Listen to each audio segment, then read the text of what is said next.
This is the Dreamers Podcast, where dreamers share their stories to inspire you.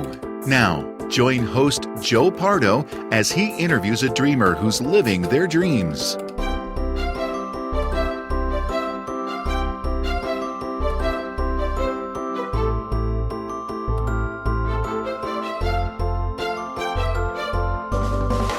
Welcome to the Dreamers Podcast. I'm your host, Joe Pardo, and today I am interviewing Mike Scopa, who is living his dream by helping people around the world plan Disney vacations as well as getting them into a healthy lifestyle. Welcome back for part two, Mike. Let's jump right into it. Have you run into any roadblocks with running? In 1981, I exploded my anterior cruciate ligament of my left leg and my left knee, and my orthopedic surgeon said, you know, Mike, you're going to have arthritis when you hit 40, 45, and you probably shouldn't run more than 5 or 6 miles at any point. I was laid up for a little bit, and about a year and a half ago, I had a problem with it. But, through the magic of science and chemicals, I'm able to run. That's the only obstacle. I'm running into an obstacle now of a different nature because I've just taken on a new position with a company in Dorchester, Mass. So it requires me to make a long commute from New Hampshire, which means I really have I have to figure out how I'm going to run during the week. I may end up trying to figure out how to run during the day while I'm down there. Other than that, I'm going to be a weekend warrior, and that's not good. So that is an obstacle in itself, but I'll figure out something. But obstacles are only what physically and mentally and emotionally hold you back, and you have to figure out how to overcome those. Just keep moving forward. Age, a lot of people think about age as stopping you. I think age is just a number, and until my body says no, I'm going to keep running. So how about with any of your Disney stuff? Have you hit any roadblocks? I think if I was going to say roadblock, it would be that I'm not wealthy enough to just sit and write and talk Disney all day long. There have been many times where I have wanted to do certain things, but Disney sometimes has to take a back seat to the priorities in life, be it work, be it family, be it health, whatever. So the roadblock is sometimes time. And there are times when I wish I could clone myself because I'll think of something I want to do Disney-wise, and I won't be able to do it because there's something that's sort of ahead of the game or higher up on the priority list. So, and I think I speak for a lot of people when I say that. I think there are a lot of us who are in this Disney inner circle who would love to do more, and we just can't because life is more than just that kind of stuff. Yeah, unfortunately. You kind of touched on it a little bit, but with running, what have you done to overcome some of those obstacles? I think that being agile, being able to adapt is really really important. I think when you have health injury issues with running, one of the things you have to fight is impatience. So I've learned to be patient with myself, even though when I was recently hurt, I tried to run. I wasn't patient enough, and I did not want to defer my races. I think I ate about 3 or 4 race registrations because I did not want to defer. I wanted to run. Regarding time, I have figured out that, and everybody needs to figure this out, what is the minimum type of training I need to maintain a certain level of conditioning. I know what that is, and I just need to figure out how to maintain that at times. So I think being agile, being able to adapt to your limitations really helps everything. If you cannot do that, then it's just going to drive you crazy. Not going to let that happen. So is there any parts of your dreams that haven't quite worked out? I think that when I think of the overall dream, I think that it's exceeded expectations. When I was writing those trip reports for the people who were on those Disney boards in my company, and the company had as many as 137,000 people in it at one point. And I used to write for people all around the world. It was a very well-known company. I often said, gee, I would love to share this type of experience and how I feel about this place with people outside the company. And that was when the internet was barely getting off the ground. That's when Al Gore just started to figure out, what the internet should be like. My dream was to write for those pairs of eyes that were outside my company. And so I think that happened. And, who would have ever thought that we would have technology advancements to the point where people would not just be able to read my words, but hear my voice. Yeah, it's a pretty incredible thing, everything that's happened just in the last 10 years. YouTube 10 years ago didn't exist. Yeah. Oh, yeah. We've been doing the WW Today podcast for 9 years. It's amazing how many people are out there, doing podcasts and like this one. And all you need is a computer and a headset and you're good to go. So do you have any dreams for the future? I think that one of the things that I'm always looking at is what have I set aside for one reason or another that I have not addressed? What areas on my checklist on my bucket list, I should say, have I yet to do? I'm not sure if there are any out there left. I think it's always good to reach for a higher level than what you really think you can get, because I think that helps you get to that first area. As far as dreams go, well, I'll tell you one dream I have. Mickey Miles podcast has a Mickey Miles running team. My dream is to get 1,000 people on that team. Maybe that's unrealistic, but I think dreams are supposed to be unrealistic at times because it's a dream, which means it's very hard to achieve or attain. As far as other dreams with Disney, I mean, if you're talking about Disney, I think that I would like to someday possibly write a book that is somehow related to Disney. I have been approached by a publisher to write a Disney-oriented book, but the subject matter, the topic that he wanted me to address was something that I wasn't interested in, so I graciously refused the opportunity. This was at least 7 years ago. I think as a writer, you always dream about putting something out there that will establish your legacy, that will that will have your words live beyond your lifetime. So I think that's something that I've yet to do. It could be a book that is Disney oriented. It could be fictional. It could be something other than fictional. I don't know. But I think that probably in the back of my mind, that's my dream. Well, I would love to read a book by you. So a new question I've been adding to the show is, you're stranded on a deserted island with your family. What's 3 things that you can't live without?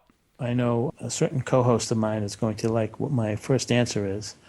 Something that I never thought I would say, but I think my iPhone with a perpetual battery in it that would never run out, because it would allow me to continue to do the things I would like to do, number one. Number two, I'd like to have a Dole Whip machine out there. Other thing that would be important would be to have a sense of optimism that the next day would bring a change, would be rescued, would be saved, or something would happen. I think you need that. I mean, that's an intangible, but I think that's what I'd want. I mean, I could, keep in contact and do things with my iPhone. I would, it's a desert island, so it's going to be hot. So I think the Dole Whip machine is, with, again, it's perpetual Dole Whip machine. I mean, that would be something good. And having, in the back of my mind, that optimistic viewpoint that I wake up the next day, oh, this could be the day we get rescued, things like that. I think I could get that for about $4.95. It's called Wilson. Wilson. So before we end, is there any last thoughts you'd like to share with our audience? Well, I think that, and I don't know how many of your audience has read me or listened to the podcast, but I don't often get to thank everyone who has sent me very nice notes and messages over the years. I think that since I started doing my internet thing, which was almost 15 years ago, I can't tell you how many people I can now call my friends, like you, Joe. It's kind of, and I also speak of a lot of cast members who have become my friends, cast members in the past, cast members who had, and still cast members, and those who are probably going to be cast members in the future. I think that all of you, all of my listeners, all of my readers, all of my Disney contacts keep me going every day. There's a saying that goes, "No man is an island." This is very true. Thank you for giving me this opportunity to say, from the bottom of my heart, I'm very humbled by all the nice people who I've gotten to meet. And, if I've touched their lives in any positive way, then that's made me smile. And that's a very priceless thing to see. And I just wish that more people would understand, touching people's lives and doing something to make their day just a little bit better is something that you can't buy. Wow. Well, thank you for all of that, Mike. I love you, Joe. I love you too, Mike. I'm so glad that I got to meet you. That was quite a weekend, Joe. It was, and it was so nice to find out that everybody I had been listening to for years and years was just so approachable. Yeah, it was kind of funny how we talked so much during Phantasmic. And then we experienced some of Becky's magic, and I was pretty happy when I pulled your name out. Holy cow! And you didn't know what was going on, and that was quite a weekend. Becky and her magic. Yeah, no, she definitely helped make an amazing weekend, and it continues to. I mean, all 6 of you make an awesome weekend that anybody who's a big fan of Disney should come down to Reunion. And I think this year it's December 2nd to the 5th. Oh, come on, Mike. Am I going to have to edit this out? I don't know if it's December 2nd or 4th or whatever, but I'm sure that I'll figure. I think that one of the things I'm trying to do is trying to make Reunion a little bit different over the next couple of years. So I won't divulge any secrets, but Becky and I have plans to suggest some changes that a lot of people will find interesting, and we'll put a new spin on Reunion. It's always welcome. Well, before we go, would you like to plug all your sites, your Facebooks, your Twitters? You can find me on Facebook. You can find me on Twitter. I think I have a lot of people follow me on Twitter. I don't tweet out that much, but when I do, you can be sure that it's important. I'm going to give you a scoop. In the very near future, I will be blogging for touringplans.com. Len and I talked about this for a while, and I'd like to, of course, plug www.today.com, the podcast that I've been doing with Mike Newell and Matt Hochberg and Len Tester. Over these many years, we've done a lot of things, and we've had a lot of laughs, and we've got a long way to go before we're going to be done with that. I don't know. Len just said something about 2,000 episodes just before I talked to you. That's a lot. Last but not least, the Mickey Miles podcast, which I co-host with my best friend, Michelle Scribner-McLean, and Michelle and I have just begun to scratch the surface with only about 175 episodes. But I can tell you, Joe, it's just amazing how much traction has been realized with this podcast. And I haven't even checked recently, 210, 220, 230 Mickey Milers of our running team, doing things for charity, of which you also are, doing some nice things for Give Kids the World. It just continues to grow. It's just amazing. So, again, thank everybody, and thank you for this opportunity to come on and talk about my dreams. And who knows? There's a dreamer out there who maybe is thinking about something that he or she probably thought was not attainable, but never give up. John Cena, right? Never give up. Well, that's definitely the mission of this podcast, is to encourage people to follow their own dreams, no matter what they are. But thank you very much for coming on the show, Mike. I can't thank you enough for the wonderful stories. Thanks, Joe, and we'll see you. I don't know when I'll see you again, but hopefully before Reunion. But right. We'll talk. Well, thank you very much. Thanks, Joe. Good luck with everything. Thank you. Bye. Bye-bye. Thank you for joining us for this episode of the Dreamers Podcast. Follow us on Twitter @Dreamers Podcast. Join us on Facebook at facebook.com/Dreamers Podcast. If you or someone you know would like to be a guest on the Dreamers podcast, please send an email to j@jpar.co. This podcast is copyright 2014 by jpar.co.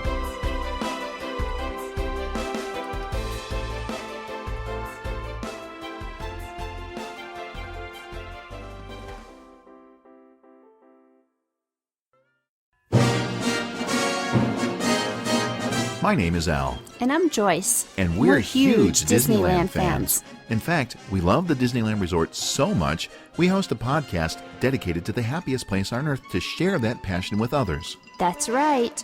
On our show, Tales from the Mouse House Disneyland podcast, we share current resort news, some tips and tricks we've learned over the years to help make your Disneyland resort vacation the most magical experience ever.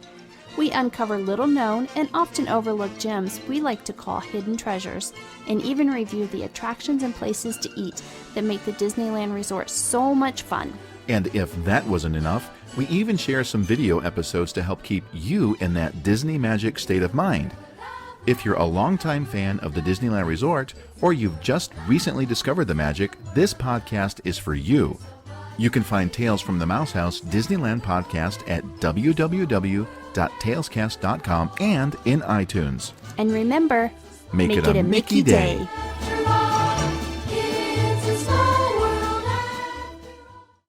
Psst. Hey, you like Walt Disney World? You like insider tips and tricks? Well, what if I told you where you can get the two together? Head on over to WaltDisneyInsider.com for the latest news and tips from Walt Disney World. And tell them Joe Pardo sent you.